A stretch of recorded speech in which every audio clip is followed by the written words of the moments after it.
दोस्तों, मुंगेरी लाल के हसीन सपने दिखाने नहीं आया हूं मैं। पंचर की दुकान से लेकर सैटेलाइट को मार्स में पहुंचाने तक चैलेंजेस होता है। एक्सपोर्ट बिजनेस को जितना आप गहराई से समझोगे उतना आप अच्छे से कर पाओगे। अगर एक्सपोर्ट बिजनेस में अपॉर्चुनिटी है तो चैलेंजेस है जिसको आपको समझना पड़ेगा। इसमें प्रोज है तो कॉन्स भी है जिसको आपको समझना पड़ेगा।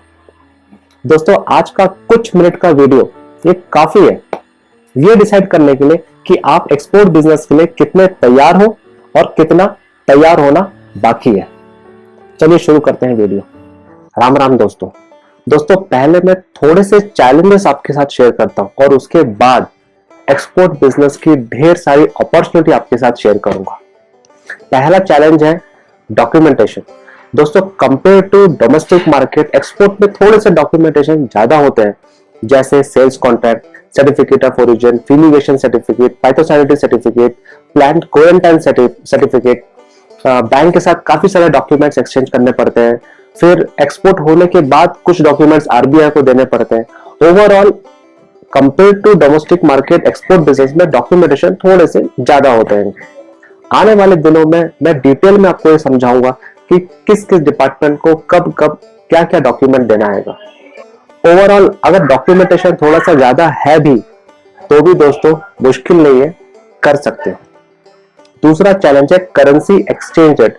दोस्तों, हमेशा आपके जो भी सेल्स कॉन्ट्रैक्ट होंगे, कोटेशंस वगैरह होंगे, वो यूएस डॉलर में ही होंगे। अब आपको पता है कि एवरी डे रुपीस की वैल्यूज कभी थोड़ी कम हो रही है, कभी थोड़ा ज्यादा हो रहा है, तो आपको थोड़ा सा फोरकास्ट पर नजर रखना पड़ेगा और थोड़ा सा सोच समझ के आपको अपने क्लाइंट्स को कोटेशन देना पड़ेगा। तीसरा चैलेंज है कोऑर्डिनेशन। दोस्तों, डोमेस्टिक बिजनेस में क्या होता है कि आप अपने कस्टमर से बातचीत करें, रेट फाइनलाइज करें, ट्रांसपोर्टर से बातचीत करके माल को ट्रांसपोर्ट में डाल दिए। एक्सपोर्ट बिजनेस में साइमल्टेनियसली आपको 3-4 लोगों के साथ कोऑर्डिनेशन करना पड़ सकता है, जैसे सीएचए हो गया, कभी कभी लाइनर हो गया, कभी फ्राइट फॉरवर्डर्स हो गया, फिर बैंक हो गया, ट्रांसपोर्टर हो गया, ऐसा। दोस्तों, ये भी मुश्किल नहीं, आप कर सकते हो। दोस्तों, फोर्थ चैलेंज है डायनामिक। कुछ एग्जांपल्स मैं आपको देकर समझाता हूँ। मान लीजिए हैदराबाद से असलम मियां सालों से टमाटर एक्सपोर्ट कर रहे हैं दुबई। उनका एक ही काम है टमाटर एक्सपोर्ट करना और वो दूसरा कुछ नहीं करते। उनके सेट ऑफ कस्टमर है दुबई में, 4-5 साल से वो बड़े आराम से एक्सपोर्ट कर रहे हैं और कमा भी रहे हैं। अभी अनुराग करके एक एक्सपोर्टर है, वो जबलपुर से वो भी टमाटर एक्सपोर्ट कर रहे हैं। उनका भी सालों का टमाटर का बिजनेस है, उनके भी सेट ऑफ कस्टमर्स है दुबई में। मगर अनुराग क्या कर रहा है कि अनुराग टमाटर से दुबई को एक्सपोर्ट नहीं कर रहा, वो कतर को एक्सपोर्ट कर रहा है, वो ओमान को एक्सपोर्ट कर रहा है, वो श्रीलंका को एक्सपोर्ट कर रहा है, वो बांग्लादेश को एक्सपोर्ट कर रहा है। अनुराग ये भी कर रहा है कि टमाटर को ड्राई करके उसका पाउडर बना के उसका भी एक्सपोर्ट कर रहा है। टमाटर आके फूड प्रोसेसिंग इंडस्ट्री को सप्लाई कर रहा है, जहां पे केचप वगैरह बनता है। तो एक दिन क्या होता है कि दुबई से ऑर्डर्स आने बंद हो जाते हैं।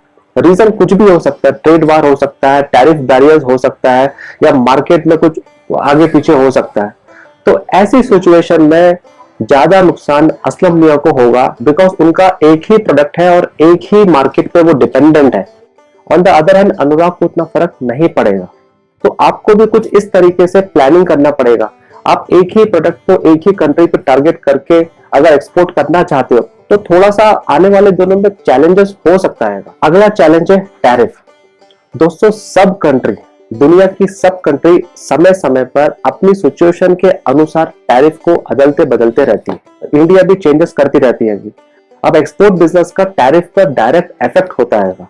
तो एक्सपोर्ट करने के पहले आपका जो टारगेट कंट्री है उनका क्या टैरिफ है, गवर्नमेंट, इंडियन गवर्नमेंट का क्या टैरिफ है, ओवरऑल कितना प्राइस हो सकता है, सीआईएफ प्राइस क्या हो सकता है, एफओबी प्राइस क्या हो सकता है, कॉम्पिटिटिव कंट्रीज क्या प्राइस दे रही है, उनका क्या टैरिफ है, उनका क्या रिलेशनशिप है उन टारगेटेड कंट्री के साथ। तो थोड़ा सा आपको टैरिफ पर भी ध्यान देकर प्लानिंग करके एक्सपोर्ट बिजनेस करना चाहिए। अगला चैलेंज है टेक्निकल स्टैंडर्ड। दोस्तों, हर कंट्री का अपना एक फूड सेफ्टी स्टैंडर्ड होता है, क्वालिटी रेगुलेशंस होता है। तो ऐसा नहीं कि आपके पास अगर टमाटर है तो आप वही क्वालिटी का टमाटर सब कंट्री को सेल कर सकते हो।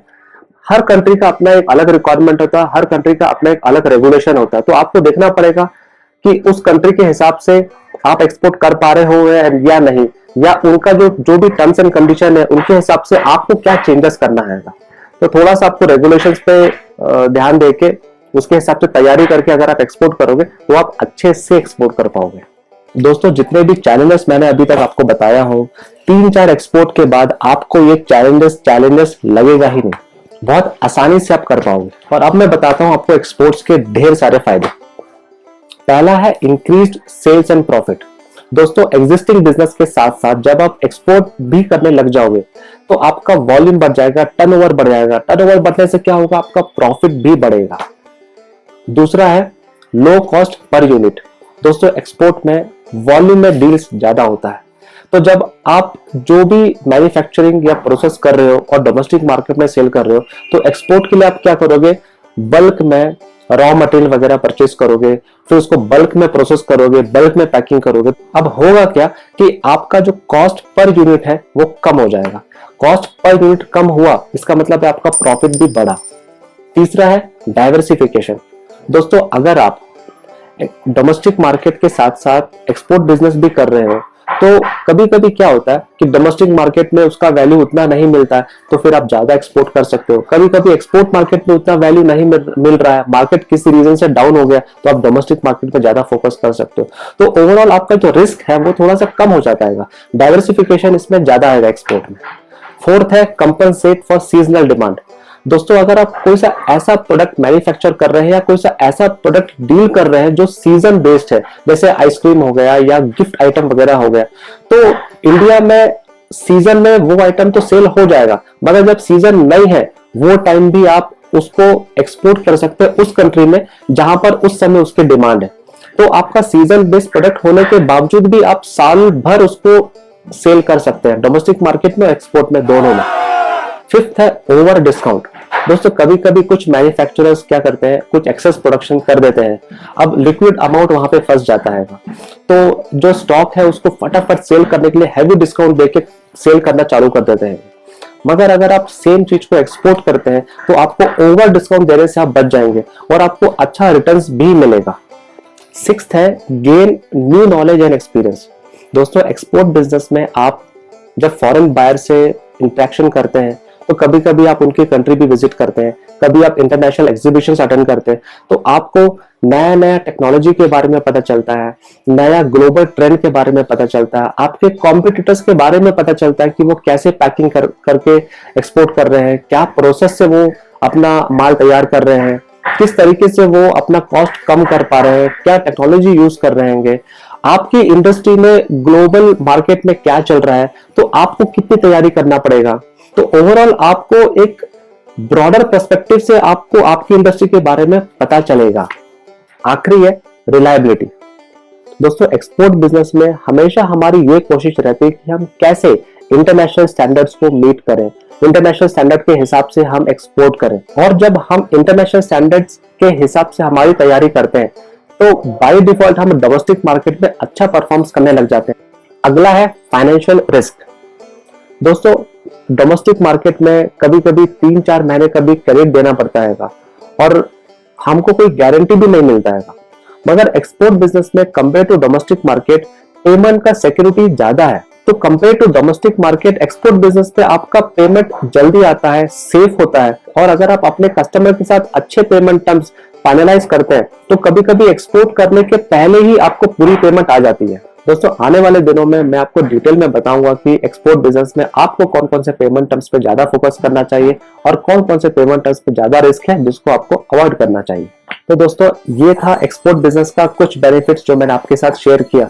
मुझे उम्मीद है कि ये वीडियो देखने के बाद आपको एक्सपोर्ट बिजनेस करने के लिए थोड़ा सा कॉन्फिडेंस मिला होगा। दोस्तों, आप लोगों को लग सकता है कि एक्सपोर्ट बिजनेस थोड़ा सा स्टार्टिंग में चैलेंजिंग है, मगर यकीन मानिए जब आपका 1, 2, 3, 4 कंसाइनमेंट एक्सपोर्ट हो जाएगा ना, तो आपको डोमेस्टिक मार्केट से ज्यादा एक्सपोर्ट बिजनेस में मजा आएगा। दोस्तों, आने वाले दिनों में मैं ये सोच रहा हूँ कि जो नए एंटरप्रेन्योर्स है, जो नए एक्सपोर्टर्स है, उनको मैं हैंड होल्डिंग सपोर्ट दूं। अगर आप चाहते हैं कि आपको हैंड होल्डिंग सपोर्ट चाहिए तो मुझे नीचे कमेंट बॉक्स में जरूर लिखिएगा।